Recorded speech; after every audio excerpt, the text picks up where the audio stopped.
What's up, everybody? Welcome back to Real Talk Recovery, where we talk about recovery from addiction and I share my life with you. My name is Nicole and I'm a person in long-term recovery. Tonight, you guys, we are going to have a special guest speaker on. My friend Chrissy and her dad are going to come share their recovery stories. So I've never gotten to interview a dad and his daughter together. So this is super exciting for me. What I'm going to do before I bring her on is I'm going to wait for all of you guys to get here. So it's not quite 8:30 yet. We will wait until 8:30 to bring Chrissy and her dad on. But y'all come on in if you don't mind. Do me a solid and share this live. Share the live with everybody. Hey, Micah. Drop your sobriety dates in the comment section. Let me know how long you've been sober. Something that you're grateful for. So sobriety dates and something that you're grateful for. And please share tonight's video. It's going to be a special treat. We got a father-daughter duo coming on tonight. Chrissy and her father. I don't know her. His name is Tony. Chrissy and her dad, Tony. I've just been calling him Dad. But this is really exciting, you guys, because this is going to show people this is the reality of addiction and how addiction can go. It can run in our family and go from generation to generation to generation. This is also going to be a great example of how even though you have addiction in your family, that you can get free and you can recover from this disease. It doesn't have to be a death sentence. You know what I'm saying? And so I really want you guys to sit back. I want you to listen to their story. I hope you guys will get something out of it. I'm sure you will. Every time I have somebody on my channel, I always get something out of it. It's always inspiring to me to hear other people's stories. So I'm watching, my son has a fish called Big Joe. And he is over here getting his food. I just gave him some food. So y'all come on in. Come on in. Everybody come on in. She's coming on tonight. I'm fixing to bring her on in just a second. I'm waiting for you guys to get in here and get settled. So Chrissy, if you're watching, I'm waiting for everybody to get in here and get settled. And then I'm going to bring you on. So she's live on, this is what I'll do. I'll do it right now. Boom, chaka laka. Okay, I just sent her the invite. So, yeah. Hi. What's up, you guys? Hi, are we sideways to you? Hold on, I can't hear you. Hold on. Do what? Are we sideways? Y'all are sideways. Okay. All right. Is that better? Is that light okay? Hold on. Yeah, it don't have to be perfect. You know what we could even do? Like, if y'all want to, like when you're talking, kind of point it on you, and then when your dad talks, I will. Yeah. he could point it on him, or just kind of scoot in the middle. I was just telling everybody that I'm super excited because I've never had a father-daughter duo on my channel before, and Awesome. I was so. Oh God, I'm like already going to get emotional. I was so touched watching your dad share the other day on that video. It just made me feel don't so. Start crying. You're He's crying already. I can't help it. I saw him sharing and it just touched my heart. And I thought, I have got to hear their story. You know what I mean? I want to know what got y'all to this point and what happened. And I just thought that was so courageous because I know for us girls, it's easy to get online and it's easier for us women to share like those kind of things. But when a man has to share it, it's like, it's hard, you know?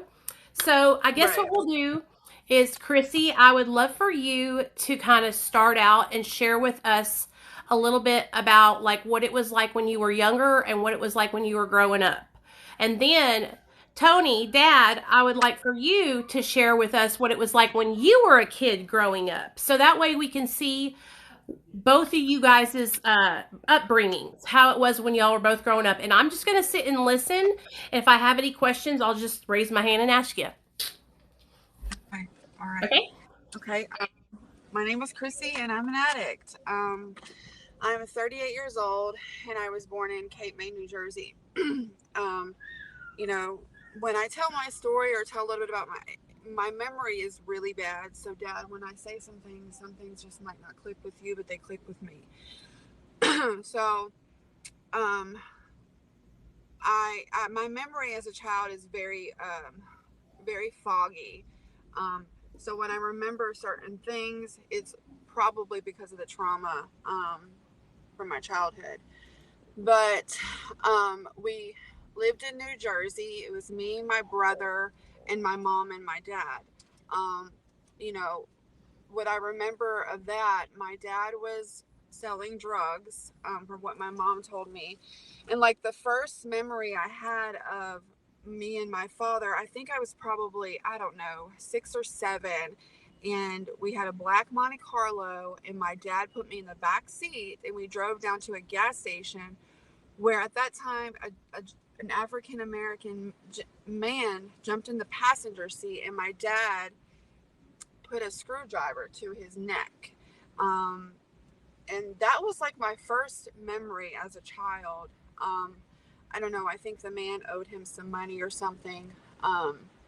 But he was not much in my life when I was younger. He, shortly after that, I think, went to prison. My mom, and I was left with me, my mom, and my brother. My mom was never attentive. She was never loving.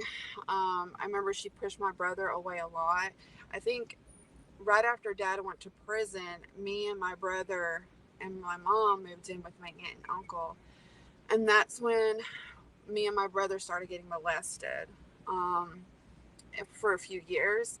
And I kept it to myself until my older sister had pulled me aside and asked me, was these things happening?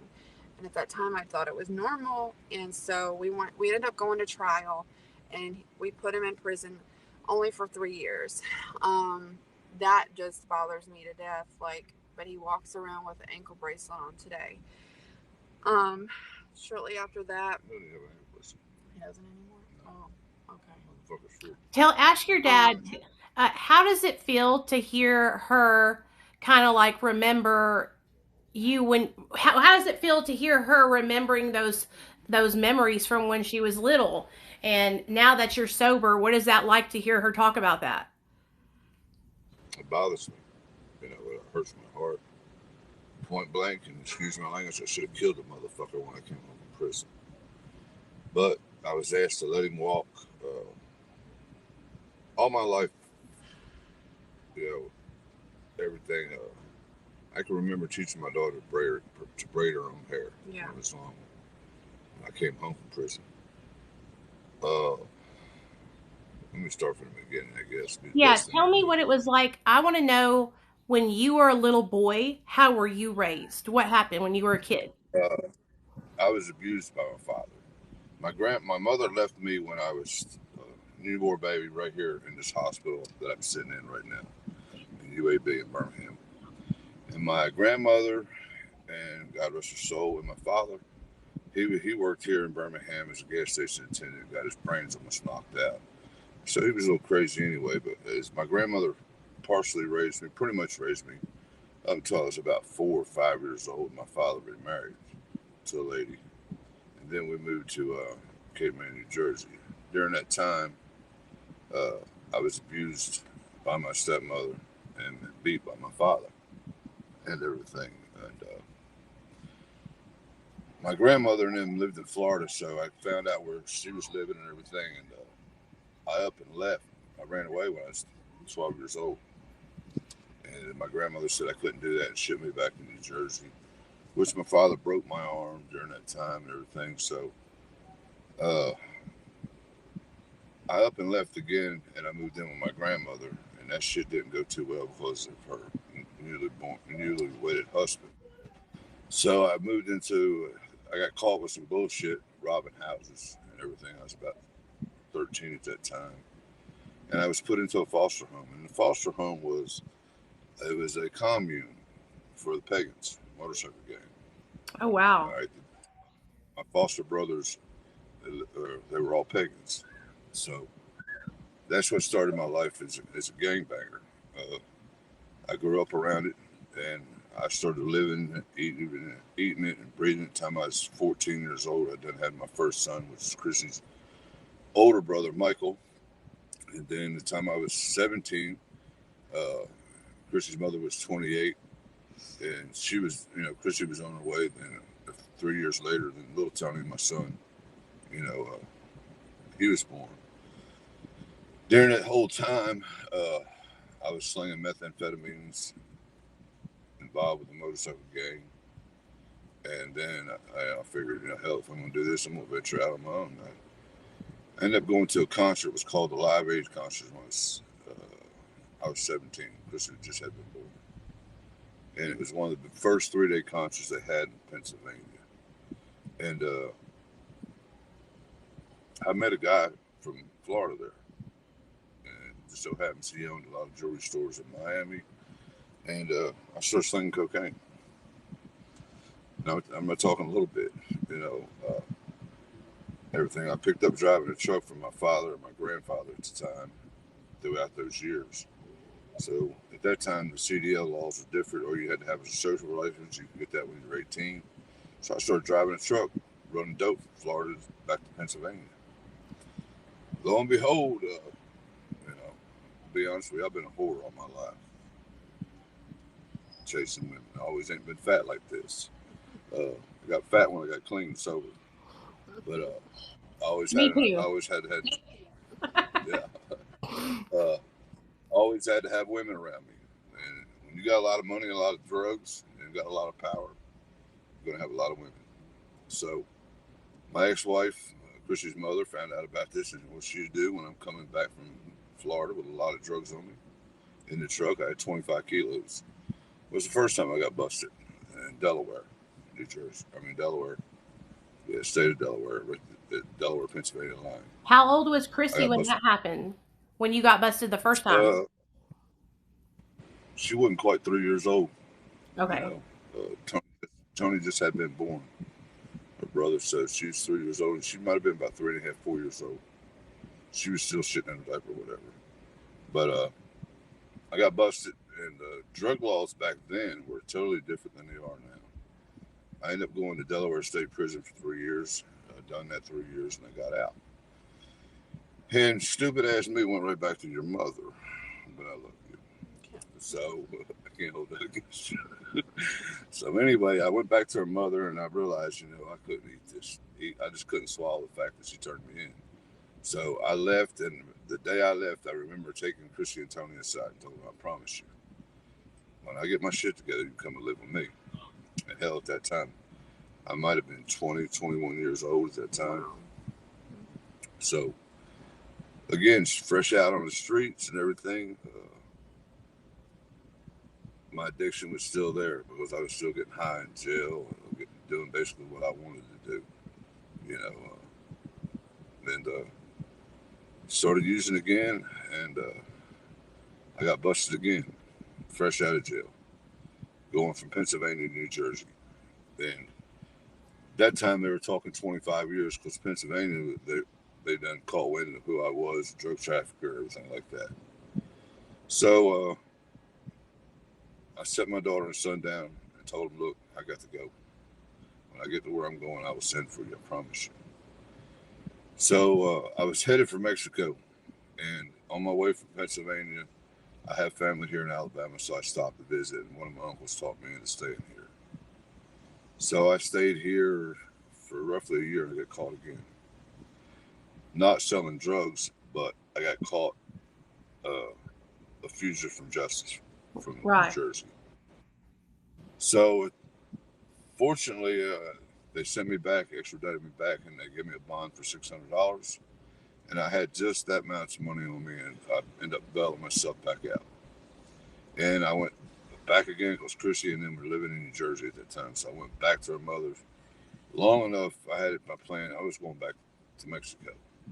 So I worked there long enough to get the money to catch a bus out of there. And her aunt, God rest her soul, put me on a bus, and I come back to Alabama because my clothes and my car and everything was here. So by then, that's when I started to meet my second wife, who was also a drug addict. Uh, then I stayed here and hid out for a while. During that time, I started 3 businesses here in Birmingham, Alabama. I started a hardwood floor company. It was very successful. I had a logging company. It was very successful. And I bought timber for a major timber company here in Alabama. And went to school and got a degree in forestry for Valdosta University, Georgia. The company I worked for paid for all that. So I'm still struggling with drug addict. I just wasn't using the hard chemicals because I pulled away from it, smoking pot and drinking and shit like that. But my addiction was still there because I substituted from one thing to another. I did that too. So, can I ask you something? It's just, Why do you think, or have you thought about why did you use drugs? Like, I mean, I can figure that you had a terrible childhood and your dad, was not, he put his hands on you, and that probably like really gave you PTSD and all kinds of like other stuff. But what do you feel like? Do you feel like you used because you were trying to like cover up that pain, or did you use because you cover up? Go ahead. Basically, cover up the pain, okay, and hide behind something, and to try to fit in. Yep. You know what I mean? Me too. I always wanted to be a part of. Fit in the clique. Yeah, fit that clique. And the way I fit that clique was I was the man. I wasn't the type of person that I've always been. I'm not a follower. I lead. And anything I've ever been involved in my life, I go from the bottom to the top real quick. I don't care who I had to step on or what I had to do, if it meant shooting somebody, whatever. But it was basically just to try to fit in and hide really who I was inside. Because, it took me up until I was 43 years old to even admit to anyone that I was sexually abused by my stepmother and her sister. And I'm sitting in a group in federal prison, as a matter of fact. And when you tell somebody, yeah, I was sexually abused by my stepmother and her sister, and a lot of guys say, yeah, that's cool. But you sick motherfucker, no, that's not cool. That's not cool. No. Because it starts to put a scar there. There's a scar there that you remember, but I learned I can't allow them scars to continue to affect me. And that's what started me, searching. So while I was there, I went to a program called RDAP. It was a year-long program. And that was the first program I've ever been in my life. And I was in federal prison at 43. But all this time leading up to 43 years old, I would been busted, possession controlled substance, possession, simple use, and all that other shit. And everything I've got on my record, with the exception of one assault, has been drug related. And my record starts from 1985 and it goes to 2020. So it's not been a good path.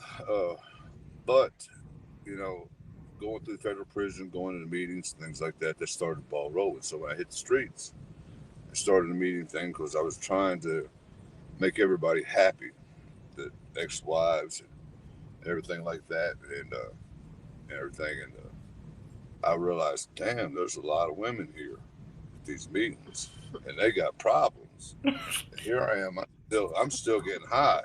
So I got the candy. All I gotta do is just play it right, and I end up with what I want. So that I started going to meetings just to pick up bitches, so to speak. But you want to know me? This is the real me. I don't hide nothing from nobody. Look at me. I had that phase too when I went to this meeting in Hot Springs, and I remember seeing this guy, and he was so cute, and he looked at me and I looked at him. There's something about, like, at least in my experience, like being clean and then like kind of like liking somebody for the first time when you get sober. It's like, I don't know, it's wild. But anyway, go ahead, I'm listening. I'm really enjoying hearing your story because I don't get to hear people's, their dad's story a lot. So this is very interesting to me. When I was in prison the last time here, because my ex-wife put me there, I told my daughter this. I said, you know what? We both have got a story to tell. A father and his daughter getting together could reach a lot of people. So, during all this time from 43, I got out when I, in 2015 out of federal prison, 2013. And me still getting the whore I am. I've got women half my age with me because I'm still doing dope and slinging dope. And I went from cocaine. Cocaine ain't my drug. I'm a meth head. I like to go fast because that's just a biker's drug. Uh, I've been involved with motorcycle gangs here in Birmingham. I ran a club and stepped up to another club and then went into the Sin City Disciples, which is another outlaw, 1% outlaw motorcycle gang, which at the time I went into it was majority black club. I'm very few whites was in the club, but I am one of the men in that club that I stepped from just a regular patch holder, 1% patch holder, and I went to the top real quick and started what they call the goon squad inside the club. And what we How do done you is we go to the both top? basically What do you do to do? What do you do to get to step the on, top? I step on, I step on who I got to do what I got to. It's a Okay. dog eat dog world. See what I'm saying? And at that time, I'm back into the drug game. So I got the connections. I got one of the baddest motorcycles around, and usually got one of the prettiest women with me, be it my ex-wife or one of my girls. So, I went pretty much to the top there. And during that course in 2015, I got busted in Ohio. Okay, in a brand new 18 wheeler, prettiest thing I ever owned. So I lost that. Went to prison in Ohio, and while I was in prison in Ohio, I met this lady, this African American lady, very, very sweet, love her to death. And she set me down in a room like a counselor's type thing. And she said, one of these days you'll get tired of shit. And she said, I want you to do me a favor. I want you to teach this class. It's about recovery. And I'm like, yeah, okay, as long as you get me out of prison. Well, something along them lines clicked. And one of my brothers, he lives in New York now, ex club brothers, but he's still my brother till the day he died. He was the ordained minister in the club. And he always kept telling me, along with my ex mother in law, God, Sandra, she always told me, she said, I see Saul to Paul. And I used to tell her, you're crazy. You're crazy. I know the Bible like the back of my hand. Because usually when we get in prison, everybody plays that Christian role, try to get out, whatever.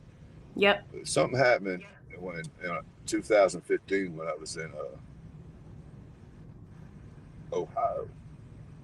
I decided I wanted to become a preacher because I seen the help that I gave people by teaching that class you want me to teach, and that's what I've done. I started studying the Bible and taking the test, and I became an ordained ministry. I don't talk like it today and don't live like it today, but a good friend of mine who's a preacher here in Birmingham, he said, you know what, Tony, you can reach people that I can't reach. I can reach people that you can't reach. Your way of teaching it's different than my way of teaching it, and God's put it that way. Yeah, I still cuss and I still smoke, but you know what? I know who my higher power is. Because if I didn't know who my higher power is, I'd still be out there in the street slinging dope, getting high, Yep. and I wouldn't be sitting here on the second parking deck of UAB and my old lady 8 floors above me in ICU brain surgery. So, and at that time, I had in 2015, I had a bad marriage. She kept me from my children. This lady was very, very possessive. It was all about her. And me and my daughter, we couldn't sit in a room for 5 minutes and talk because of her.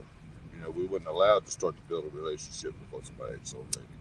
And basically because of me too, because I was a drug addict. Didn't give excuse my language, fuck about nobody.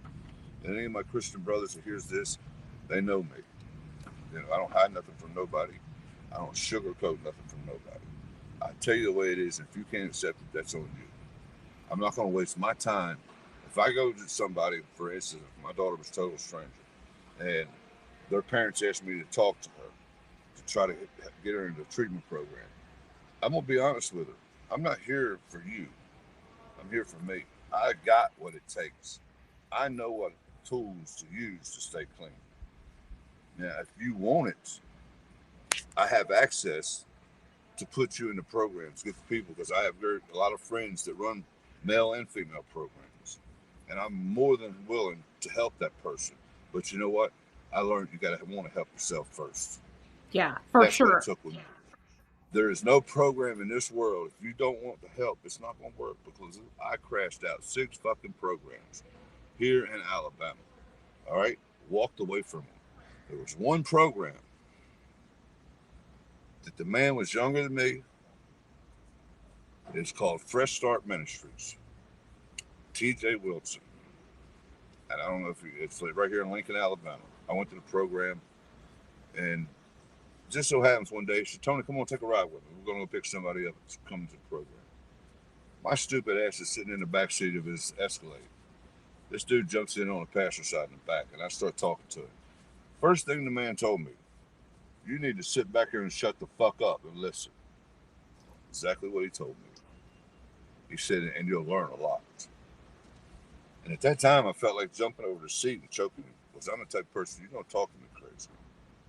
But every time I would go ask the man for something, he said, ain't nothing happening, ain't nothing jumping. And I knew at that time, well, I didn't know at that time what he was trying to do, but he was trying to break me down so he could build me back up. And not too many people can do that, because I'm a strong-willed, hard-headed person. Like I said, I'm not no follower. I'm a leader. So during the 6 months that I was in this program, yeah, he broke me down. And I didn't even know it by the way he'd done it. Very, very intelligent man for his age.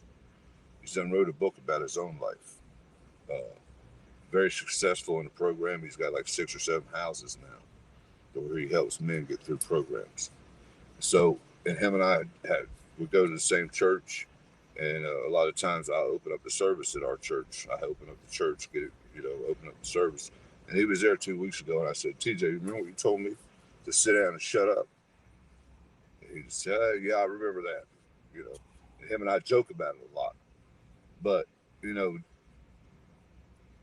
it took me really wanting to get sick and tired of being sick and tired. All right. And my last time of getting locked up was 2017. And at that time, they done caught me and hit me up again. Now, I just got out of jail, remind me. Got locked up in 2015, done a year in Ohio, got out, which put me out in 2016. And went out a hot 6 months and got hit with a trafficking charge here in Alabama of methamphetamine because I was still strung out. Yeah. Okay. When I got that case, it's when I went to TJ Wilson's drug program. He told me to sit down and shut up, listen. And I started taking heed. But at the same time, I'm starting to struggle with this marriage I've got and everything, because I thought the woman loved me and everything. And I didn't even have a relationship with my daughter at that time, nor none of my sons, because she didn't want them around. All right. And my stupid ass went along with it until I got to the point where I'm going to get a pack of cigarettes, and you may see me 3 or 4 days, a week later. Or I'm going to the store, I'll be back. And that slowly started tearing the relationship apart. She snuck around and done some sneaky shit in court that I didn't know nothing about. And long story short, I ended up in Jefferson County Jail on the 8th floor. And if anybody's been to Jefferson County Jail, it's an inner city prison or county jail. And I've seen men get beat like I've never seen before. And now, mind you, I've been to state prisons in Ohio, Pennsylvania, Delaware, New Jersey, and I've been to federal prisons all over the country. But I've never in my life seen what I've seen in Jefferson County Jail here in Birmingham, Alabama. And during that time, I was reading my Bible again, and I was trying to start an NA meeting in there. And it basically turned into a Bible study thing. And there was a few guards that seen something in me, I guess. And everything I learned, it started popping in my head. And it really popped when they drug my ass to divorce court and I lost everything that I worked for 20 years, including my son's motorcycle, my truck, my car, every house, everything. So when I came home this last time in 2019, was it 19 I came home? I can barely know my own days. 2019, I think it was, yes. All I had was the clothes I had on my ass.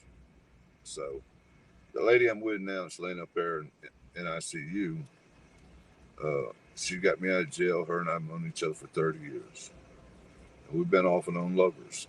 And she had loved me all this time, but she never got in the middle of my marriage or anything like that. And she started to show me a unconditional love. She was all for me rebuilding the relationship with my daughter, and she helped do it by talking to my daughter and talking to my sons and everything while I was in jail. And never expected nothing from me. And I had one relapse when I came home for about a week and a half. And she didn't judge me for it. She was there to help me pick myself back up, her niece, Angel. And even her son, Kenneth, he never judged me, which I've known him since he was 13. Now, mind you, this lady has lost a son to heroin overdose, a few years back. And I knew him as well. Drug him out of a lot of dope houses here. But this lady had showed me a love that I never knew before, unconditional, no restraints. She trusted me regardless. She knew me better than probably I knew my own self. Because there was times that her and I would get together and spend 2 or 3 weeks at a time on the road trucking when I was driving a truck. So then it all started to click about my sobriety and what I wanted to do. And basically, I went to the pastor of my church, which he told me when I was in Fresh Start recovery. When you get clean and get sober and you come home, we'll give you the church to start a program here, meetings and whatever you want to do with it's yours. So after my relapse, I went to jail for 2 days and my girl got me out. And I said, I'm going to church Sunday. I said, enough is enough. And another pastor who I spoke at, he's a professor here at Alabama Law School. I spoke at his class on drugs and recovery. He'd asked me to come to his church and talk to his church people, sort of give my testimony. So I was headed there at the time that morning, that Sunday morning. And I happened to be passing the church that I went to when I was in Fresh Start Ministries. And I looked over and those guys were there. Now, mind you, I'm on a 4-lane highway with a turn lane in the middle, and I make a U-turn running 30 miles an hour in the middle of it. My girl's sitting in the passenger seat, screaming, "What are you doing? What are you doing?" I said, "I'm going back to where God's telling me to go." And after everybody walked into church, her and I walked in, and the pastor stood there. He's on the pulpit. He said, "I knew you'd be back. I knew you were coming back."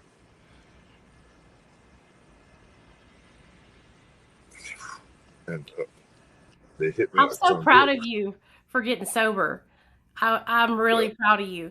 I mean, I it's was not been addicted to meth. a road. It's a struggle even for me, myself. I struggle every day. I want to tell you, this past few months have been hell. Because uh, May 10th, I got found guilty of this drug trafficking case I caught in 2017. 5 years old. I've been fighting it. All right, and the first offer they threw on the table was life plus 10. And I told them, "Are you crazy?" So they come back again and said, "We'll give you a 20 split for it." I said, "You're out of your mind." I said, "No." And then they come back again with a 20 split 5. And I told them, "No way." So finally, my lawyer hit me up into a corner. I think he sold me out. I don't know. Said, "Look, I recommend you taking an open plea," which that takes and puts it in the judge's lap. Now, in these last couple of years that I've been out and clean, everything like that, I've got involved heavily in my church. I started Narcotics Anonymous meetings at the church. I go to meetings throughout the city here, speak at the meetings. And I sat down with the district attorney of Jefferson County and waiting to meet at the time. Still waiting to meet with the judge at drug court to start helping recovering addicts in drug court. But then again, May 7th, I got hit with this guilty thing, and that put a lot of stress on me. You know what I mean? Because now I'm looking at probably like plus 10. It depends on what the judge wants to do. But during this time, I got involved with a man called Pastor Frank Woodson when this pandemic hit. And what they do is he hands out food boxes to the needy all over the state of Alabama. And I got involved with him back in November sometime. It started passing out food boxes to the needy through all of his state. And tornado victims here in the state took dry goods, clothes, blankets, whatever they needed, I took to them. And it was all donated through I Care Alabama. And probably handed out, I don't know how many tractor trailer loads of food throughout the state. Our good old president, he stopped the program, so it stopped that. So, but during this whole time, you know, my way of thinking started changing. My selfishness as an addict started going away. No, I wasn't selfish no more. I could care less really about myself. It was, what can I do for you? What kind of help do you need? What can I do, or what do you need? Let me make some phone calls, you know, because the people I've met throughout this time, you know, I believe God's put them in my life. And, you know, at the same time, he's restored a relationship with me and my daughter that was never there before. You know, she was going through some things and everything like this. And me, who I am, I sent somebody up there to handle it. We won't get into that, but yeah, I sent somebody up to her house. How does it make you feel? How does it make you feel to be able to be with your daughter now, and you guys? I know that's got to be like just so relieving to be able to have her in your life, and you guys be restoring your relationship. Well, she's my best friend. I don't hide nothing from her. You know, I don't sugarcoat shit for her. When she's doing something wrong, I tell her. When I'm doing something wrong, she lets me know how she feels. Same with my son Tony and my other boys that I've got built a relationship with. During the process of this, restoring a relationship with my daughter and my other two children, I've started to build a relationship with my grandchildren. Grandchildren didn't even know me. One of my granddaughters, Chrissy's daughter, you know, during her drug addiction, you know, she done the right thing. She gave her children to her father. You know, and to me, that's the best thing to do because she was fucked up. She was a drug addict. Kids didn't be around it. I didn't know the children because I was messed up. I was fucked up. Yeah. Bottom line, excuse the language. But, you know, a lot of people may judge her because she done that. But, you know, I give her kudos for it because now her daughters have grown up to be young ladies. And they didn't even know who their pop-pop was. So Chrissy called me up, I don't know, a month or so ago. I said, Dad, they're in the state tournaments, softball, blase, blase. Do you want to go? I said, sure. So we're at the ball game, and she points my granddaughters out to me. They never met me. Last time I seen them, they were babies in diapers. Now they're 16 and 14, right? 13. 16 and 13. So that ought to tell you there, I was never a part of their life because I didn't know how old they were. I know one of them's driving, so she's got to be old enough to get her license. The other one's a younger one. So I walked up to the oldest one at the softball game. So she was coming out of the bathroom. I said, excuse me. She said, yes, sir. I said, you know who I am? She said, no. I said, I'm your pop-pop. And she looked at me funny. And I said, I'm Chrissy's dad. She said, really? I said, yes. And I said, we'll talk. And she walked away. So, you know, other day she came to my house before they went to the shore and everything. I was teasing her and everything like that. So I'm starting to build a relationship with my grandchildren, my grandson, which is Tony's son. I've always told him, if you ever want anything, you let Pop-Pop know, and I'll get it for you. Out of the blue, one night, the little fella calls me up and he says, "Pop up." I said, "What?" He said, "I'm sending you 2 links from Amazon. Will you get them for me?" I said, "Sure. Let me check them out. I'll call you back." And it sort of touched my heart, because he had never asked me for nothing.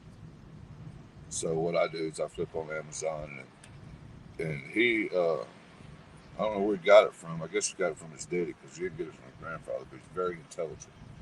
He's what, 8 years old. Very smart computer whiz, and he likes these microphones in a stand where he can talk and play these games and stuff like that. So he wanted a new stand, new microphone. So I didn't care what it cost. My wife or my girl is laying upstairs right now. We ordered it and sent it to him. So he had it 2 days later. And he called me up, and I called him back up, and what really touched my heart was I told him, I ordered it, it'll be to you in 2 days, we're going to deliver it to your house. And he broke up, and you could hear in his throat the sensitivity in his heart thanking me for it. It's just, thank you, Papa. He started almost crying. And, things like that right there, it took the drive out of me, and it replaced something it wasn't, I didn't have in my heart. It softened my heart, which I've always been a good-hearted person. I always try to help people to a point, but family to me means a lot. Now, it's something that I took for granted of. Being involved with motorcycle games, always on the road riding a motorcycle, gone all the time, out of my kids' lives, didn't know what's going on with them. Even though at times they lived with me, I was still never home. Yeah. You know, uh, I can remember when Chrissy came to live with me when she was 12 years old, and we lived here. I lived here in Alabama. I was on the run from the police at that time again. So I've been an outlaw all my life, pretty much, I know. Mm-hmm. So she'd never been in a beauty pageant before in her life. Remember that? Mm-hmm. So she wanted to enter the high school beauty pageant. So they considered her a Yankee. Well, she's from up north, and she had that Yankee accent. And here were all these Southern girls. And there's some pretty women here. I'm gonna tell you something. My baby smoked their ass. I Not know only that she pageant, did. I know she but did. every pageant all the way she graduated high school, and she got to where she was hated because of it. But needless to say, I was proud of her for that. That touched my heart to see my daughter. And then we went to after that pageant. She wanted a chance to go to Orlando uh, teen and Miss Teen pageant. And I can't remember what place it was. I was fucked up to be Chrissy, honest. what is it Yeah. like to hear your dad say that he's proud of you and that what is it like, what does it feel like to hear him talking about you when you were, being in pageants and all that? And what is it like to have him sitting beside you right now sober and y'all get to be together? First of all, I've never heard his story. I didn't know much about him. He's very absent to me in my memory. Um, so it like really scares me for him to possibly have to be going away. Um, to sit here and be sober with him is something special because I thought he would have been dead a long time ago. So I know if he ever goes back out, it's over with for him. And I think the same thing for myself. This is to sit here and hear all this is kind of like I'm listening to a stranger. And I know as addicts we don't take this shit to heart, but my memory is a little different. I knew he had a bad childhood. Um, and as a child, I was scared of my father. Um, I used to pray for him to get better. And I don't mean to be harsh, but I as a child, I looked at him as I just was scared of him. But now, being an adult and understanding addiction, I can look at it differently, and I understand because I also too wasn't there for my kids. Um, it's just been not even a year where we've been able to do this. I've never sat in a room longer than an hour with this man. he's became my best friend. The only thing about him was I knew if I picked up the phone and I needed him to hurt somebody, he would do it. Other than that, our relationship was really non-existent. It's pretty cool to hear all this, and he is the first person I call, but like I said, we're brand new in this. For me, I'm very overprotective of him, and I have questions. I haven't even I don't know if I brought it to his girlfriend's attention, like, were you not in my life because of Chris, or was it because you just were an addict?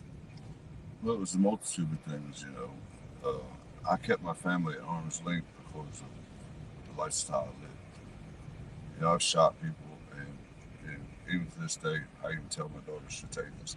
I have enemies because of my gangbanging. Yeah. I will always, something that you may step away from it, but it always is there to haunt you. You get one of these young kids nowadays, the way society is, the way they are doped up and drugged up. I'm a trophy. You blow my brains out, and you're going to step up in the club. So I never let my guard down. Like, we're sitting in the car on the second floor of the parking lot. I've got my mirrors situated where I can watch what's going on around me and my daughter. And I'm never unprotected. I can pick that phone up right there. And I don't care if you're in Washington, Seattle, Washington, Maine, Key West, or Mexico. I can have you touched. And I'm not proud of that at all, but I've earned it. And yeah, Chrissy knows, she calls daddy and shit gets real, because that's my pride and joy right there. That's my only girl. I got 5 boys. I love every one of them. And I learned over the years, during childhood, as your kids are growing up, you have certain kids that stick to you more than the other children do. I have 3 out of the 6 that you mess with them will cut you through. No, I'm not saying that I wouldn't do it for my other 3, but my other 3 are like me. They're going to take care of themselves. Right. And I can sit and see that they got a lot of dad in them. My son Tony, I love him to death. At one time, me and him were like this, rode motorcycles, and I'm glad he got away from here, because I could see the track that he was headed down, trying to follow my footsteps, riding motorcycles and things. Gave him motorcycles. So I'm glad he moved away from this mess and got his own life together in Jersey. And he's got a beautiful family there. And I'm grateful for the girl he's fixing to marry, because she's changed his life a lot. And then my other boy, he's so much like me, he stays in and out of jail right now. And I'm hoping one day God will touch him and he'll turn out to be an all right guy, which he is an all right guy, but he's just got a lot of his dad's bad traits. Yeah. But that there, I'm not just saying because we're sitting together or anything like that, or on this thing with you, because I care less about any of this other bullshit. All I'm cared about is her sobriety and my sobriety. Now, if you want help, one of us is glad. Just like I told the lady the other day, look, if you can't talk to me or anybody else, there's nothing that you can't talk to my daughter about. She's an ex-heroin addict, fentanyl addict. She's prostituted, stripped.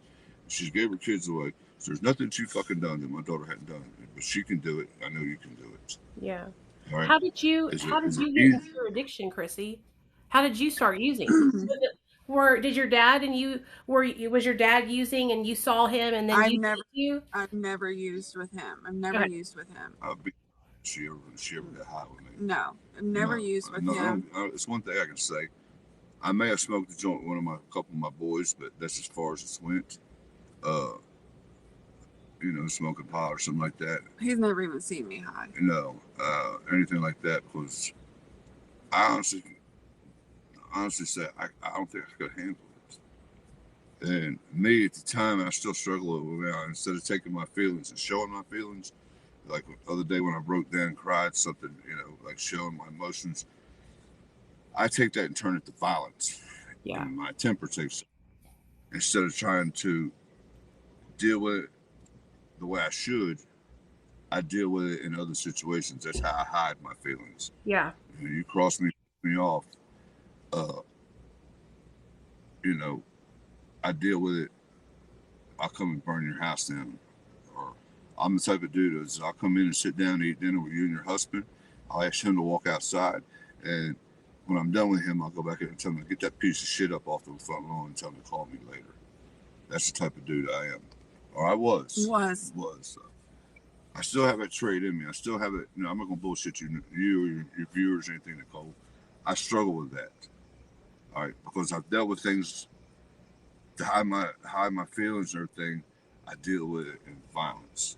All right, or I did have.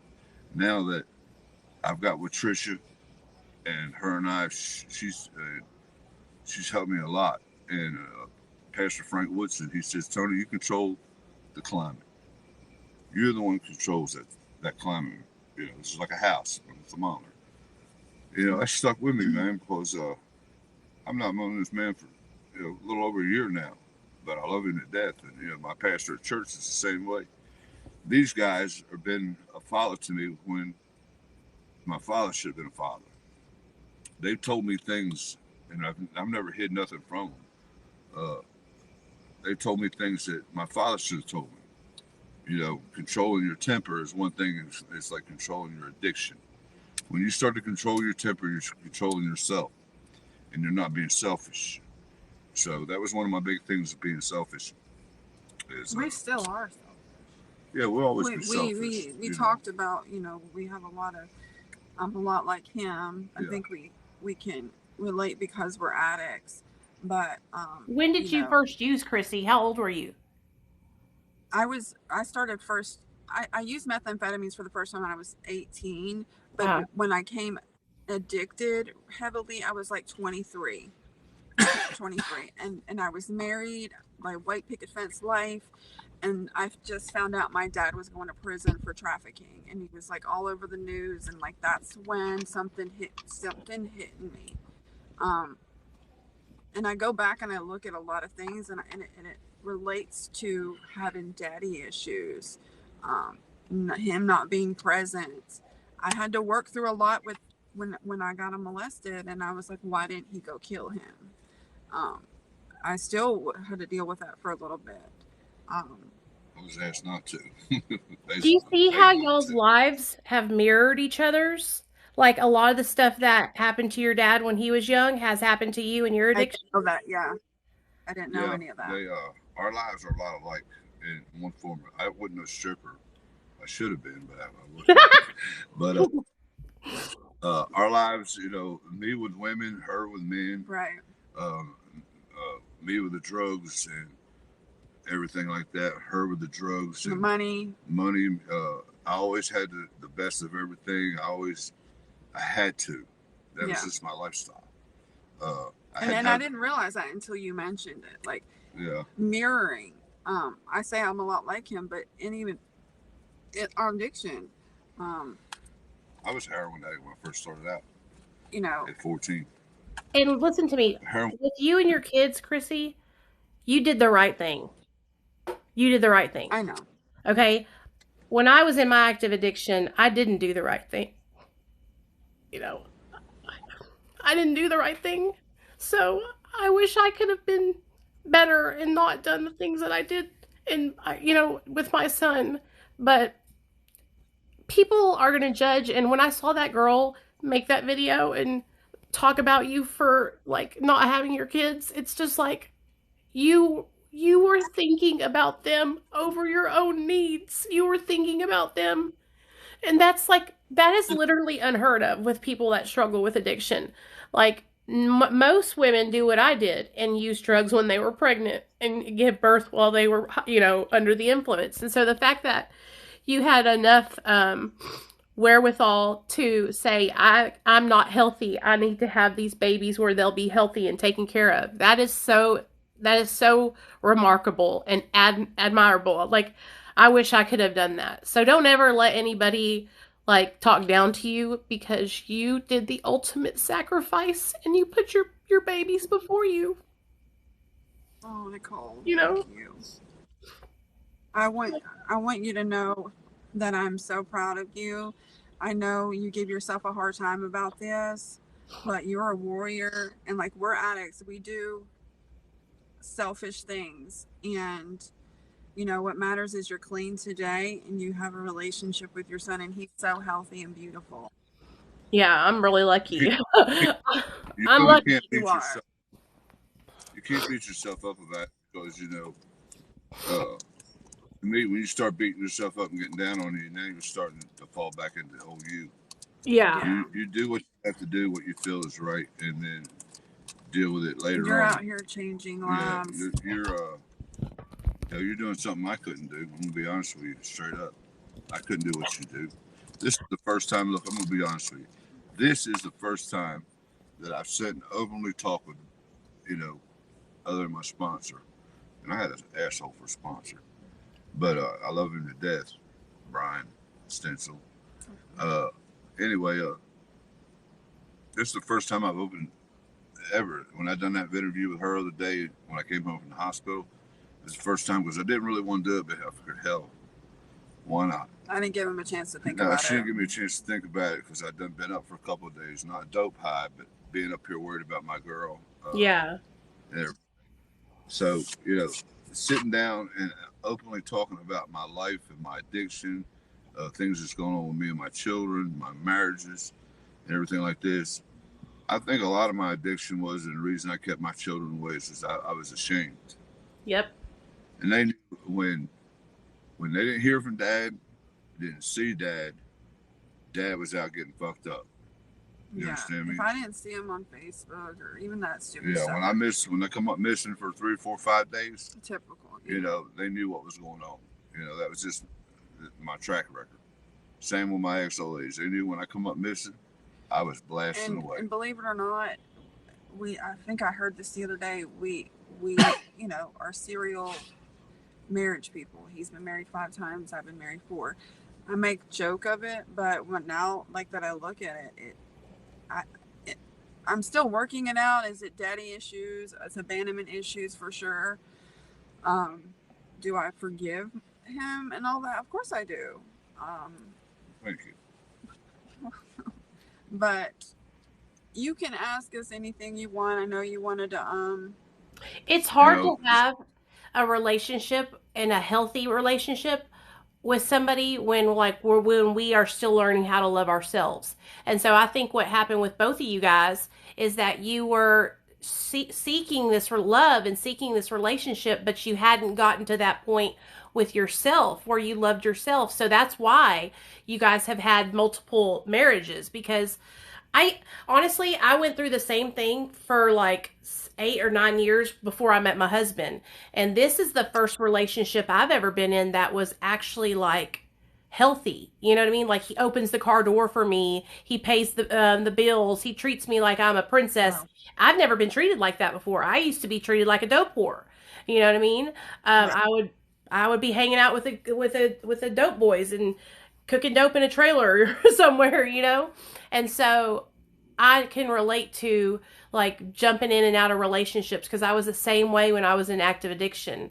Um, that our lives are so different though, because like I had my mom and dad, they're still married, they're straight squares, right? And so they didn't never talk to me about addiction or tell me about like drugs or anything like that. I was so sheltered. I was raised up in like a church, you know what I mean? And so it's just like, it's interesting to me to be able to sit here with you guys and hear about how both of you guys went through your childhoods and how addiction affected you, and then that y'all have been able to come together and be in recovery together.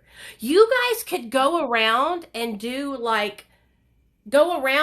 speaking engagements at schools and all kinds of different stuff to help people in recovery. Like, I don't think you understand, like, this is really awesome to have y'all both here together.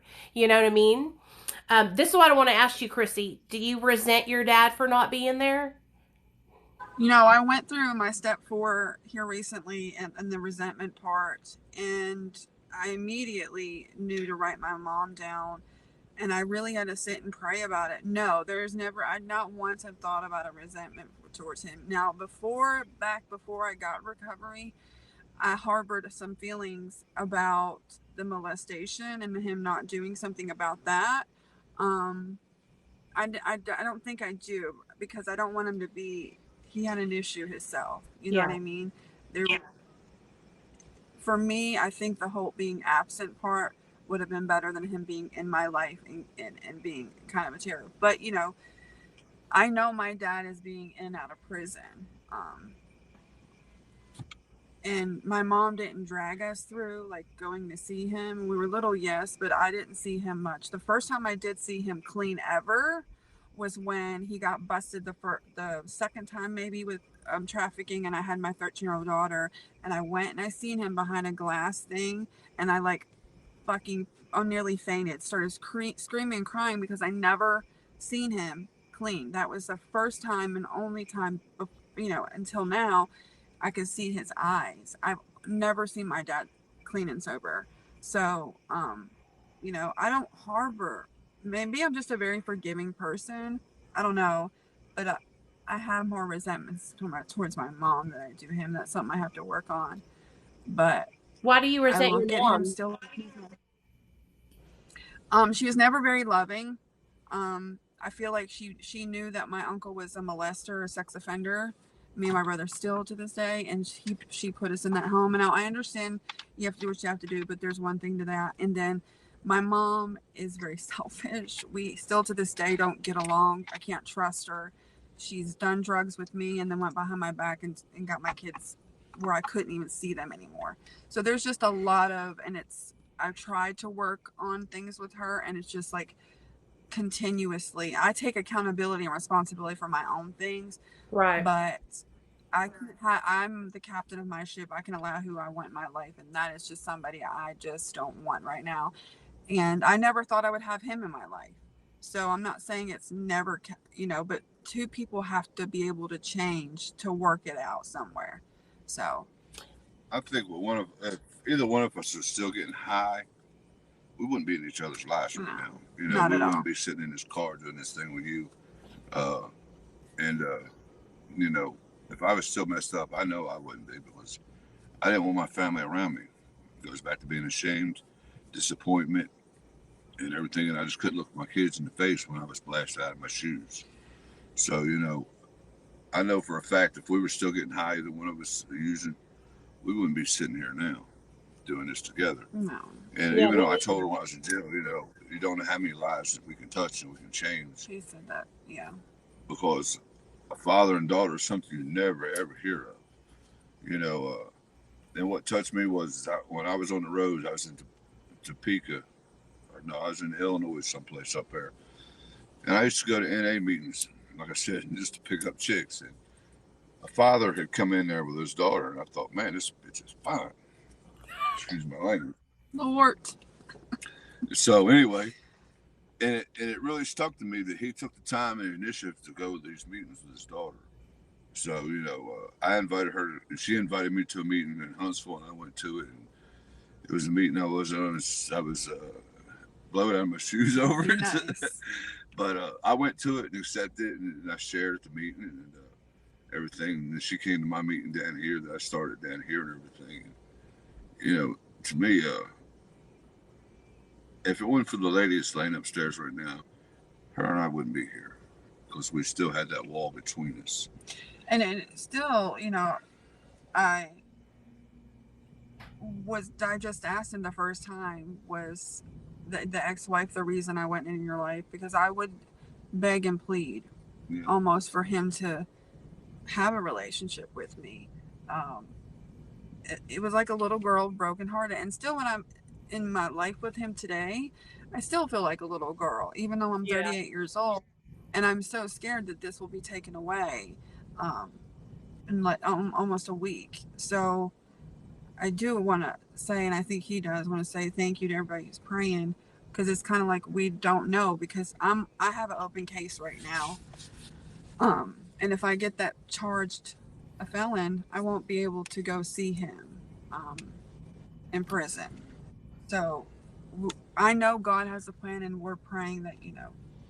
Just to let everybody know what's going on, Nicole. Yeah, tell us what happened. I got caught in 2017 for trafficking methamphetamine for the second time. Trafficking.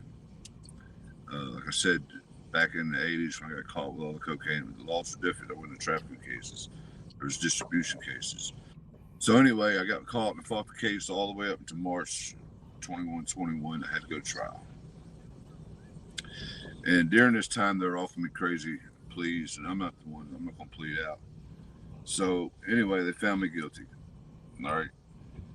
Now I'm stressed out about this because I know June 29th is sentencing day. Why do you have facing that much time? A lot of people Why are ask they? me that. Yeah, Why? why so Well, much? why? Because of my past record. So it's not like I thought it was 3 strikes. Well, this is This is probably state. this is state. I got federal cases, and then when you start looking back to 1985 until now, Yeah. I got my record been in the back seat. It's that thick. Every bit of it drug related, other than the one case of assault, and I got charged with that. But it was not processed. The person never showed up for court. But you got guilty, and then they sentenced you to rehab, and you left rehab 4 times, right? 6 times. 6 times. So you were supposed to go to rehab. I was supposed to go to rehab, and like I said, the last one I crashed out was, I crashed out every one of them, but I learned something from each one of them. I was hard-headed. There wasn't nobody going to tell me what to do. I was going to get high regardless.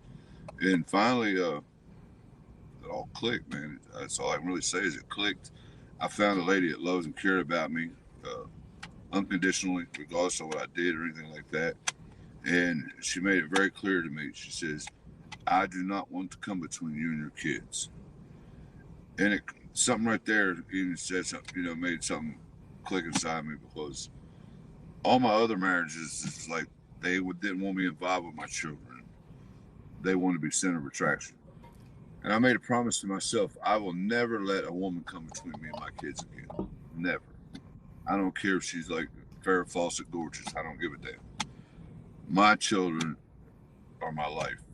That's just the way it is. They're not first in my life. God's first in my life. But I want to make sure they're a big part of my life. So anyway, moving on. Sentencing date's June 29th, and they kept trying to give me these crazy pleas and everything. But during the past few years that I've been clean and sober, I figured it out the other day. I'm working on 3.5 years of clean. All right. It would have been 4, but I had a relapse. So during all this time, this lady here started showing me the love that I guess I was looking for all my life. And what really put the icing on the cake, she made it sure my kids were a part of my life. She had, even if she had to go out of the way and invite them to our home where I wouldn't, to make sure they were there. You understand me? Because, I'm still ashamed of what I've done in a lot of things in my life. I've shot people, I've hurt people, and things like that I shouldn't have done. But,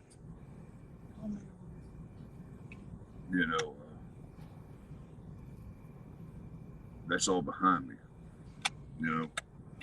What about my case? Who's your lawyer? It's just the thing about it is it's just drug charges. Yeah, but see, my lawyer says they want to make an example out of me. Yeah. Because of my past, gangbanger. And the judges. And the judges and everything like that.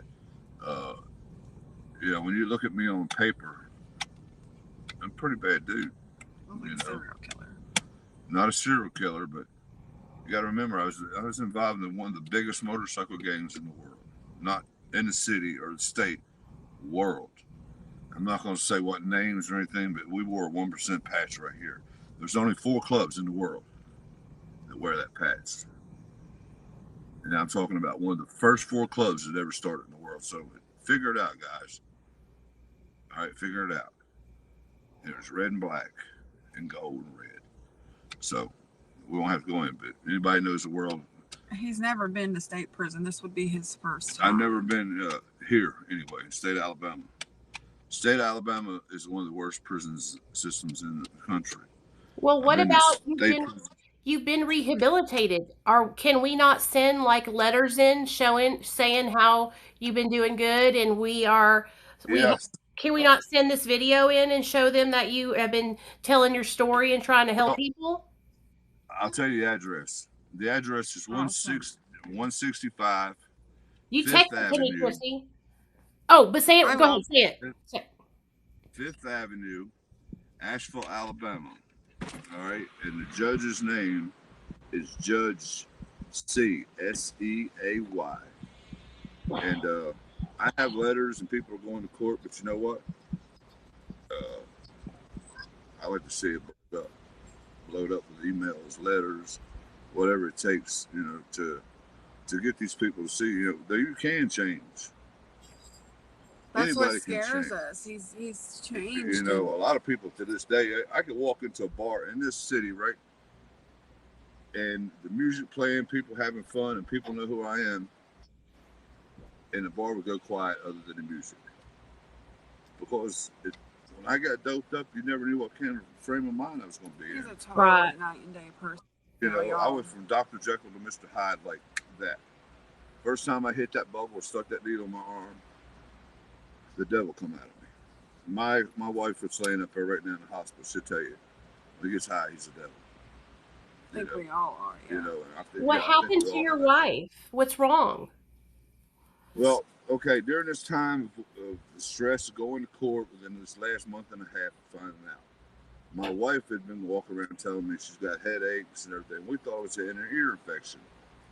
So we went to the doctor, and he sent her to ENT, which is the ear, nose, and throat. ENT ordered a CAT scan. CAT scan showed it like on this side, she had a cyst. They thought it might have been a cyst on her navel cavity. So they couldn't tell for sure.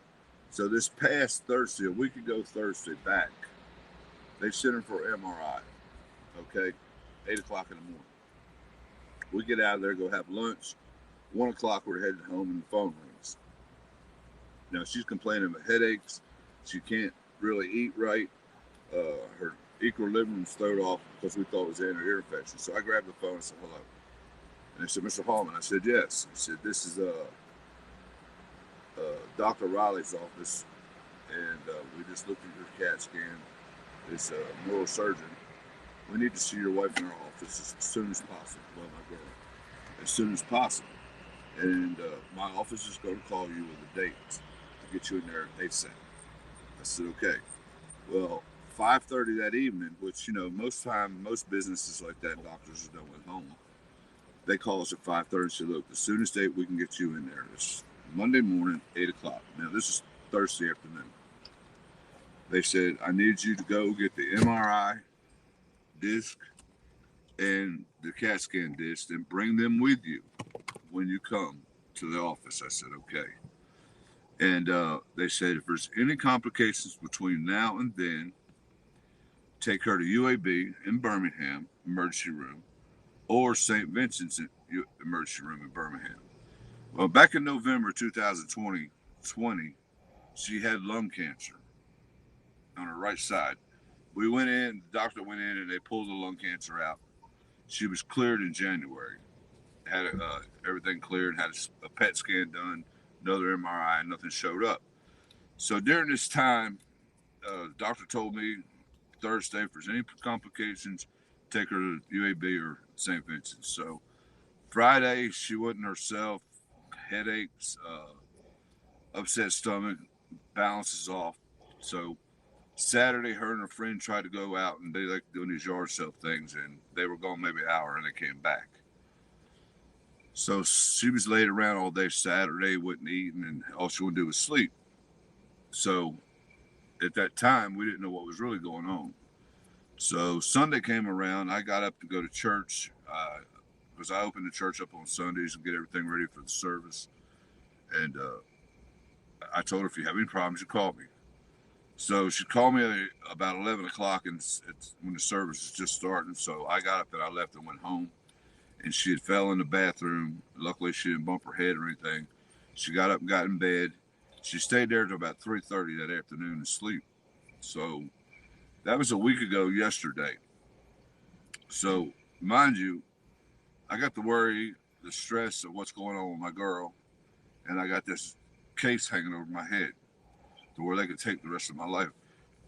5 years in my life, because of my age, is probably a death sentence for me in Alabama state prisons.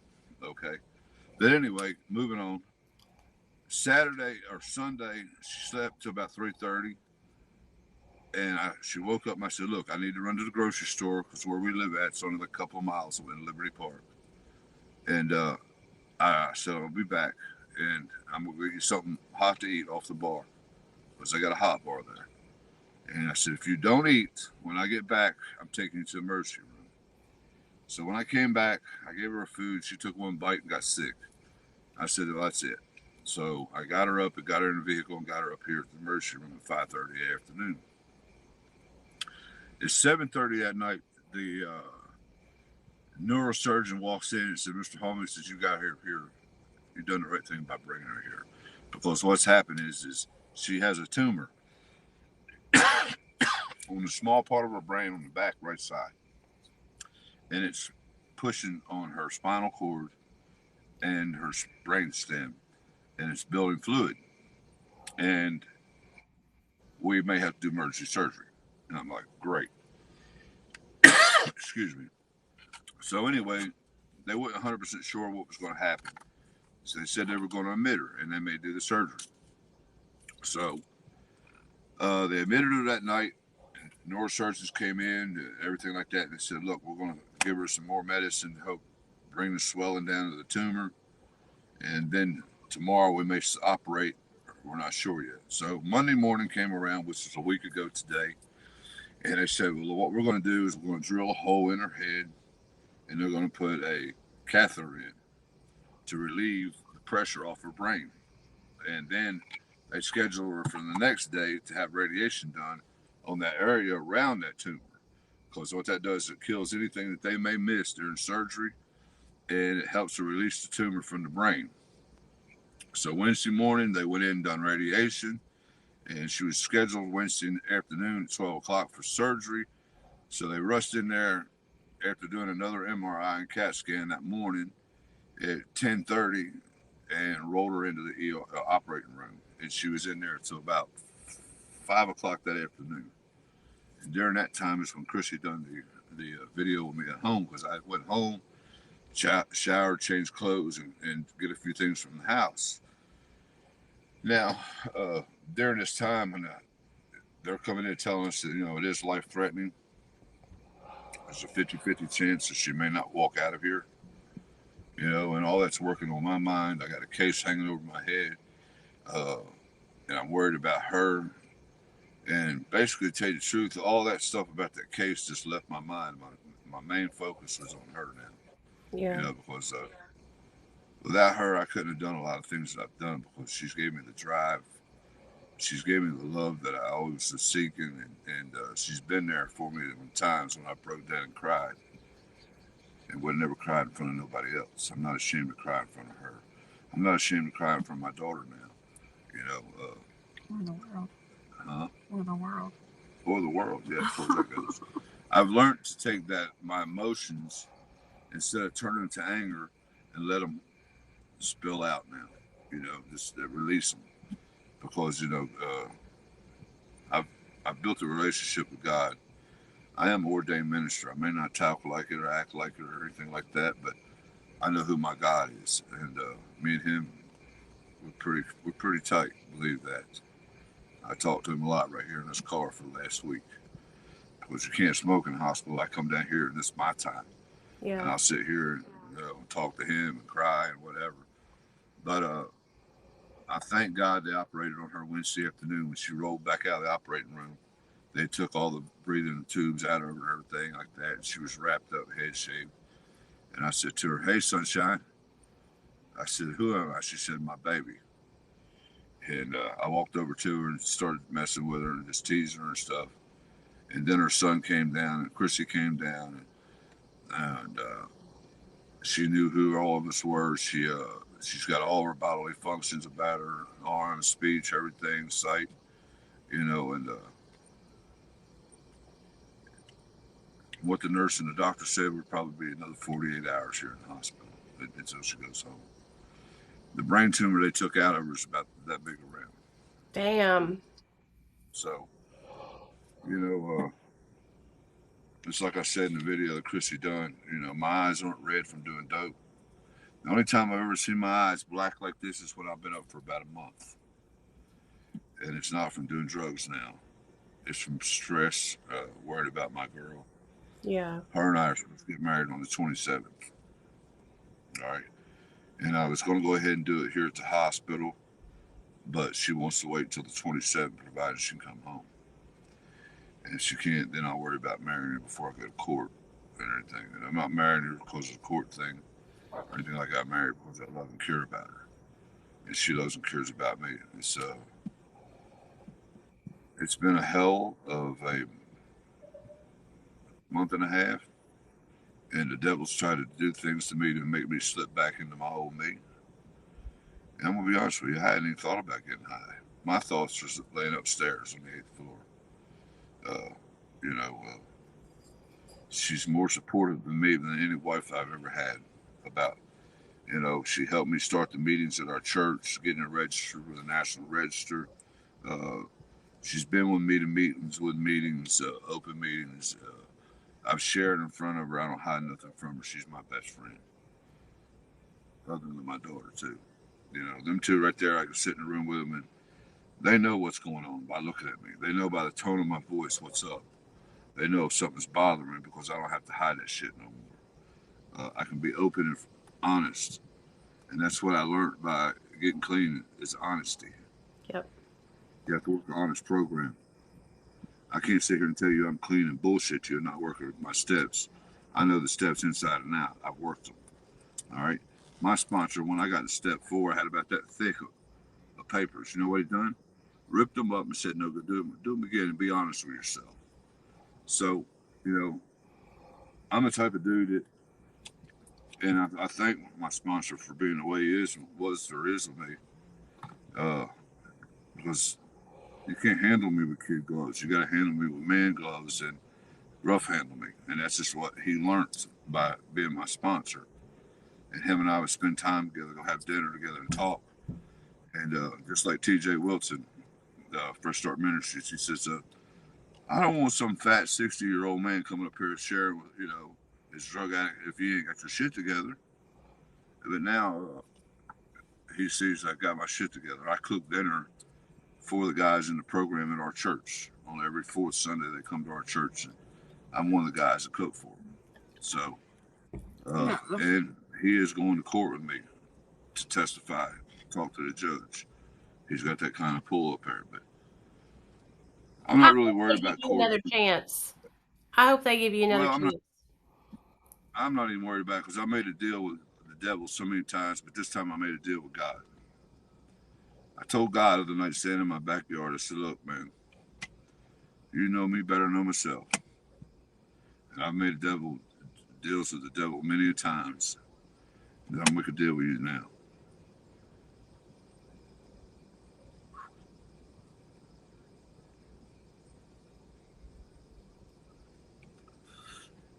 You let her come home. Let her walk out of the hospital clean and healthy. And they can have my life. Fuck jail. They put me under. I don't care. As long as I know that lady up there is healthy. You know, I'm 56 years old, and it don't matter to me. What matters the most to me is that lady sitting up there, and this lady, and my boys, and my grandbabies. The rest of that bullshit, I've lived my life.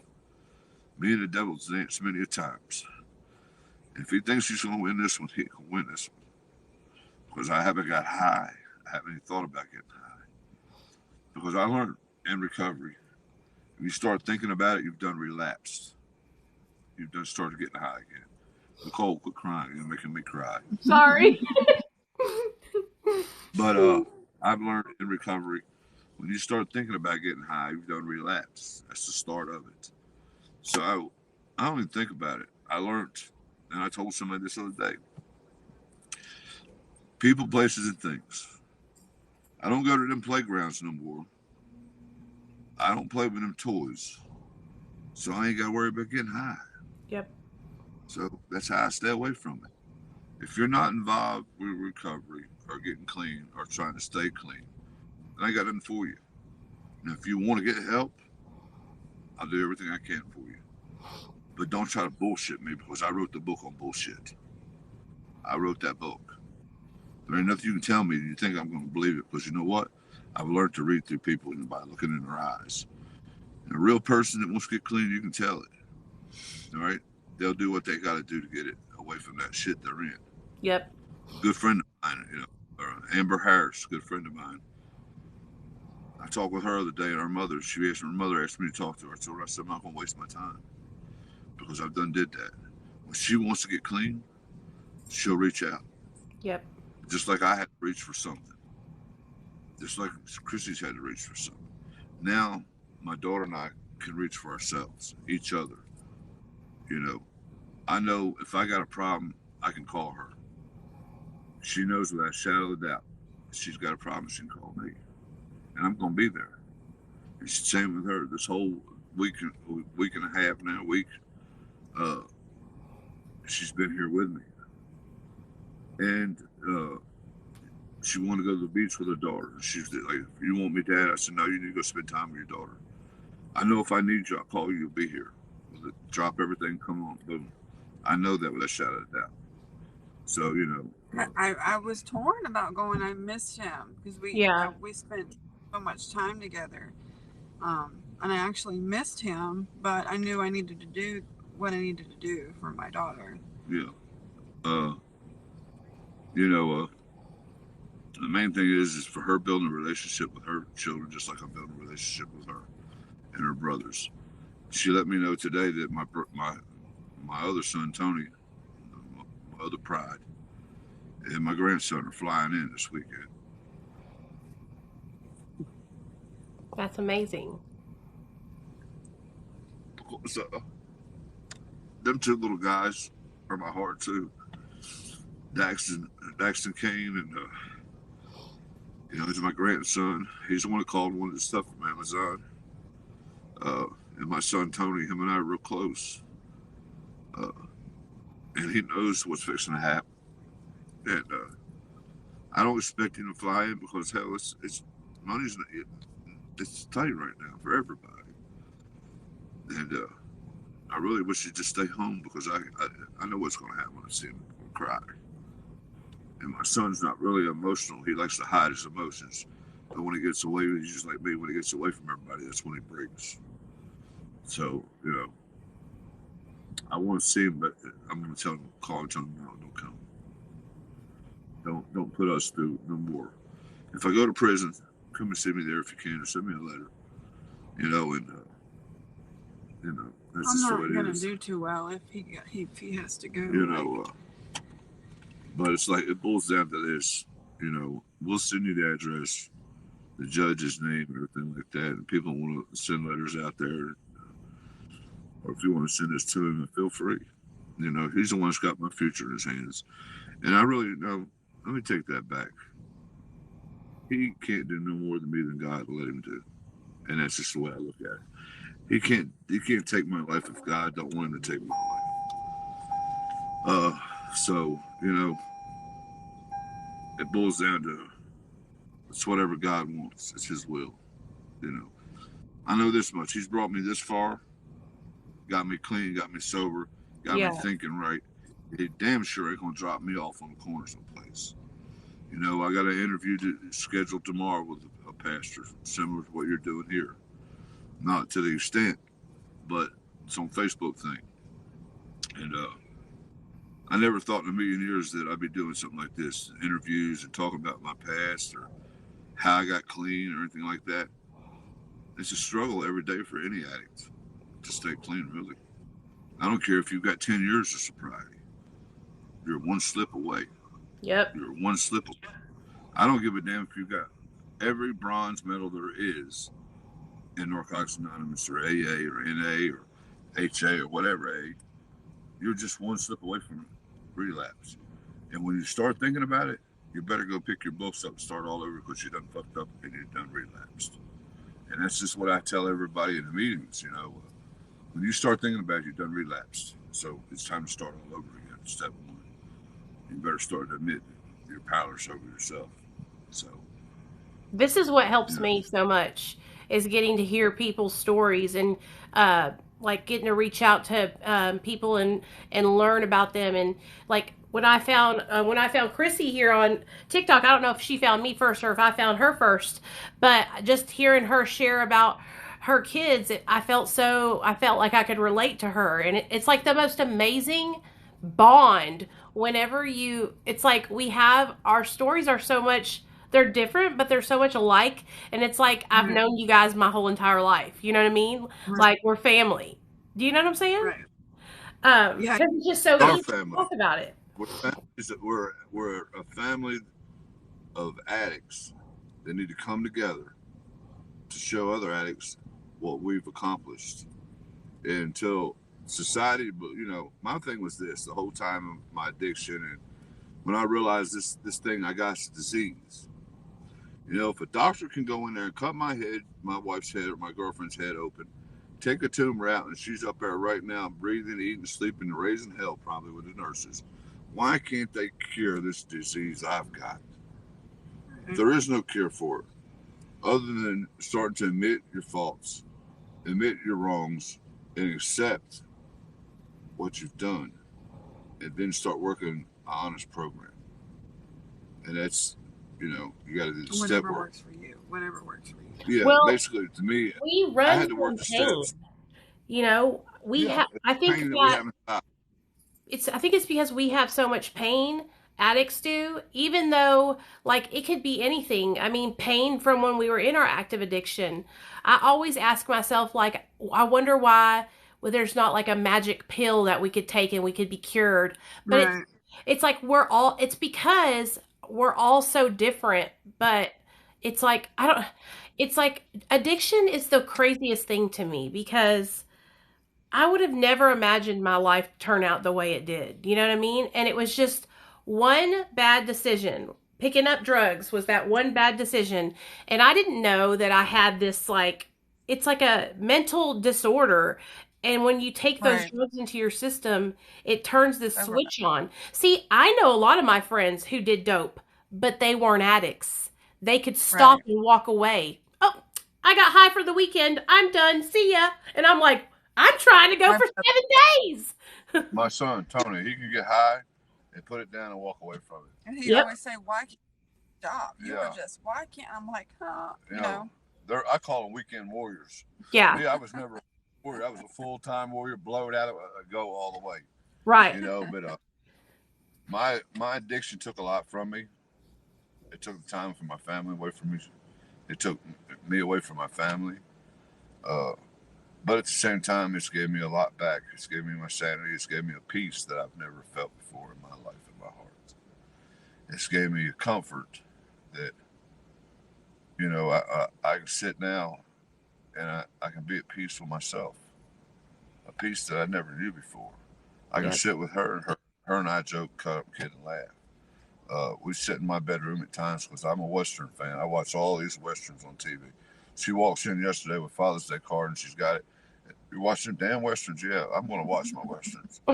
But, we sit and we joke with each other like that now. We sit and talk and. Then I'm thankful because all my ex-wives, all five of them, all right, would have never allowed her and I to have this relationship.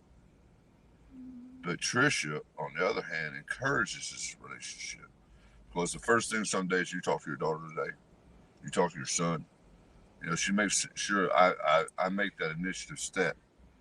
And I will say, this is the only time in my life that I feel at peace and at ease when I'm around him. Because in the past, I would be uneasy because he was what we as children called him the devil.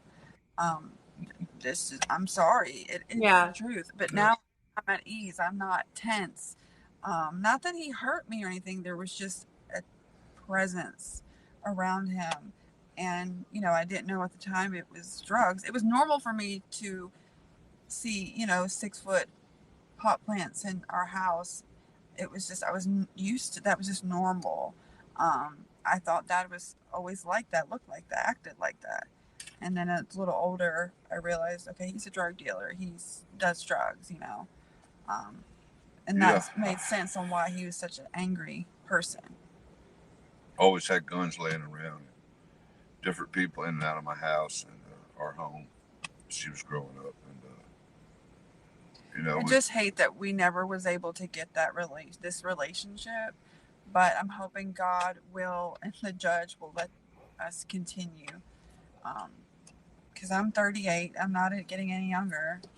That's damn sure. And I can't go back to my childhood. So this is what we have now.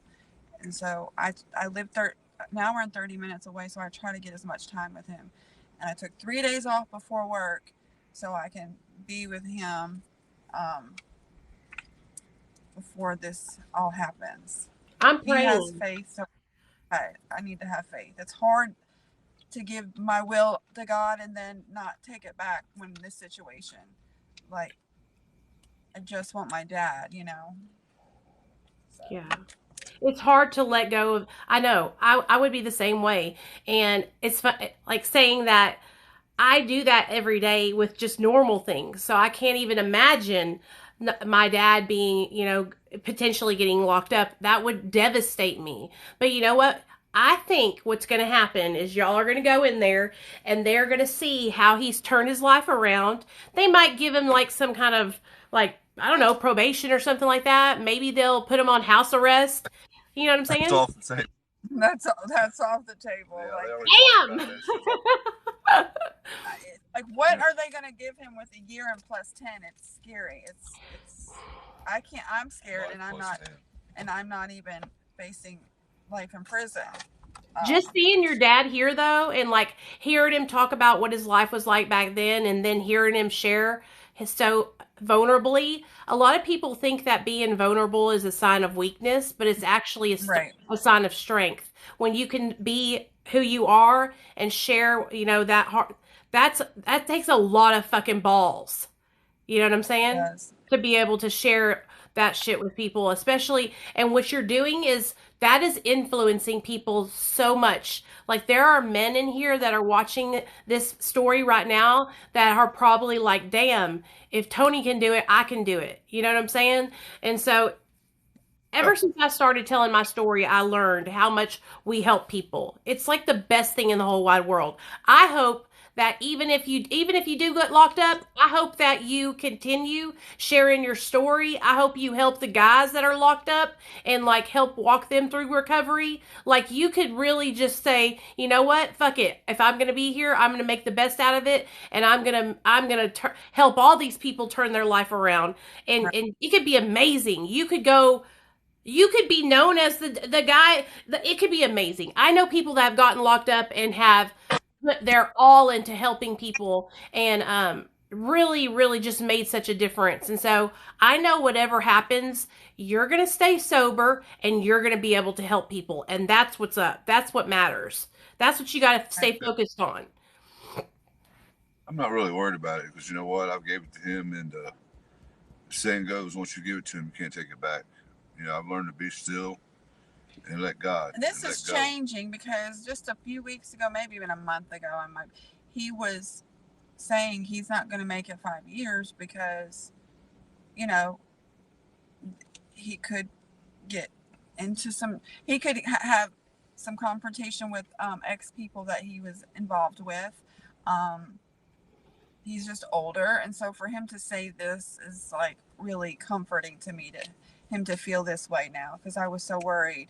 And I don't tell anybody how worried I am about it, because he's a strong motherfucker in my eyes, like, and so I know he can get through anything. So I need him to have that mindset and feel that way, so I don't worry about him. I know what you mean. It's going to be what it's going to be, and it is what it is. Is the way I look at it. You know, I'm not going to stress over it no more. My main stress is up there on the 8th floor, knowing I can roll her out, take her home, regardless if she can't be in court or anything like that. That I know that the deal I made with God, he stuck with his end of it. I'm going to stick with mine. You know how many people said they've done sent me emails and texts, friends of mine, saying, look, I'll take you to get you to Mexico. I'll get you to Brazil or South America. I could go any place, Germany or whatever. But you know what? I run all my fucking life. and my daughter tell you, I was a fugitive for justice for 7 years. All right, and running's over with. There's no running for me. I'm too fucking old for it. For Yeah. one. For two, that's a coward's way out. All right, 2017, I deserve to go to jail. Bet your ass on that. 2021, no, I don't deserve to go to jail because I'm a changed person. What I did was wrong, but there should be another consequences, other ways to handle this. Yeah. Hell, you could sentence me to go speak at meetings every night the rest of my life. Whatever you want to do doesn't fucking matter to me. Excuse my language, because I know some of my Christian brothers are going to watch this and sisters. But it is what it is, and it's going to be what it's going to be, and God's going to be there regardless, and that's just how I look at it. Yeah. I'm not going to stress over it no more than I have to. When I start stressing over it, I learn to get to myself and start praying. And that's when I come down here in the parking deck, and or I'll go home and sit at the house for a little while by myself, or walk outside in the garden or something like that, and just sit and talk with him, me and him. He knows what I'm going to say before I even say it, but he wants to hear me say it. So, my advice to anybody out there that's watching this or listening to us or whatever, if you got a problem, you can't talk to your mother, your father, your sister, your brother. There's somebody out there you can talk to that holds no judgments. There's somebody out there that can show you how they've done it and how it works for them. Because that's what it took for me. Somebody for me to watch how they do it. And I just took my own path, so to speak. And I set right here in my mind that enough is enough of this shit. I've been in prison long enough. I've been away from my family long enough. What's more important to me? Getting high or spending what little time I left? Because hell, even if I don't go to jail, I'm 50-something years old. He's been using for 42 years. I've been using it all my life. You understand me? So I know there's got to be some effects from it on my body. I put on 30 pounds, which isn't healthy, but at least I'm fat and happy. Exactly. I'm clean. I'm sorry. That's how I feel Fat about and it. I'm happy. Clean and so my hair's getting thin. Them good-looking girls don't want no bald head no more. And this shit ain't black no more. It's gray now. So, but you know what? At least I'm happy. So, I seen this thing on Facebook ever. Stop feeding the dope whores. It was like a sign to me because I was the one out there feeding all them whores. Instead of helping them, I was like, yeah, come on in here. I got what you need, girlfriend. And go lay up in a motel for 3 or 4 days. So I stopped feeding the dope whores and started eating myself and got 30 pounds fatter, but I'm happy. I'm at peace. I'm in comfort now. It's a peace and comfort I never felt before in my life. And I feel like I shortchanged myself because you know what? I wish I found this 30 years ago. I wish I would have been this person 30 years ago. Now I can go into a restaurant. Her and I went to a restaurant, about 2 months ago, 3 months ago, when we went to Outback, had steaks. Mm-hmm. She invited me to go to a meeting in Huntsville. And she took me out to dinner. Gosh. And before I left there, I was trying to move in with the waitress, take the waitress home with me, and had everybody believe to come to the comedy club in Birmingham. I'll be there Friday night. Lord help me. So now I can cut up and I can have fun and I laugh now than before. I walked around with my damn face all snarled up, ready to kill somebody because I was high. I was dealing with this pain inside me. Didn't know how to deal with it, so that's what kept me using because it kept that wall around me. I didn't let nobody inside my perimeter. Nobody, not even the kids. So now I beat that wall down with a sledgehammer. I've got my kids around me. I've got a beautiful lady up there, fixing to marry her, and she don't expect nothing from me other than to stay clean. And if I start feeling like I'm ready to slip up, or if I start feeling fucked up, I go talk to her. I cry on her shoulder, and she's there for me. It's unconditional love. It's something that I think a lot of addicts don't have. The unconditional love. That's the reason they start using it.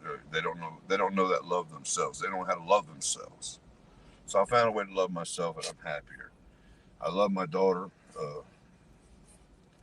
I still struggle with fighting that thing on women because I've always liked collecting women.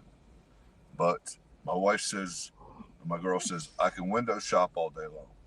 I just can't buy nothing. And I'm cool with that. She took all my money and allows me with one card in my pocket, and that's it. I'm cool with that. So, I'm blessed. I can't, ask for nothing more, baby. I really can't. If God Y'all takes both me right. blessed. I'm so I love seeing y'all together, and that video. The moment I seen the video with your dad, I shared it right over to my page because I was just so impressed. And I really I just want to thank y'all for coming on here and talking with me.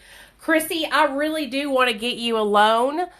So I want to schedule a day where you can come on and you can just share with us all about what it was like when you were using, how you had to make the decision to, let your kids go. And, I want to talk about that a lot. But I know it's like almost 10, it's 10 o'clock now, 10:05, and I know y'all are sitting in the car. It's probably not that comfortable. I just want y'all to know I appreciate y'all for coming on and just doing this with me. I'm going to post this on my YouTube channel. And anything I can do to help out with your dad. If I wrote down I put the address in the chat, but if you'll text it to me, so we can just all the people from Real Talk Recovery can write a letter in, and just try to help out, just whatever we can to help out. You know what I mean? Yes. I'll be there before the 29th of this coming week. It's a week from tomorrow.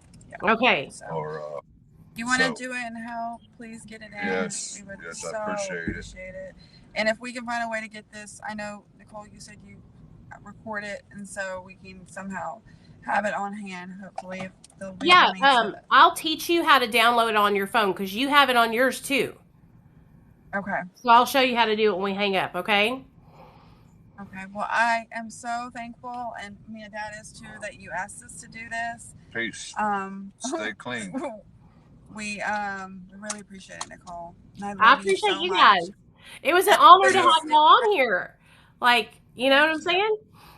And we're all doing it. We're all staying sober. We're all doing the right thing, and that's all we got to do is keep on doing the right thing. I'm going to download this and send it to you on your phone. I'll teach you how to download it on your phone too, okay? But listen to me. Next week, Wednesday, I want to have you on. Can you do that? Yes. Okay, just text me and tell me what days you're off next week. Because Monday I'm going to have on a lady, and then I don't have anybody else scheduled for the rest of the week. So reach out to me and text me and let me know what days you're off. I love you guys. I love you, Pop. I'm so proud of you for getting sober. Love you. Thanks, and I'll see y'all later, okay? Love you. Bye, girl. All right. Peace. You guys. Okay. Her dad's name is Tony, okay? And if you guys want me to, I'm going to get his name, his last name, and his address, and I'm going to make a post. The address is right up here, though, you guys. It's let me see. Where did I put it at? Oh, I can't see it. I'll get it. And I'll make a post, okay, you guys? That was amazing. Let me end this live stream so that way I can download it for them, and then I'll come back on. So I'm going to end this, and then I'm going to come back on, okay? So see y'all in just 2 minutes. Give me 2 minutes.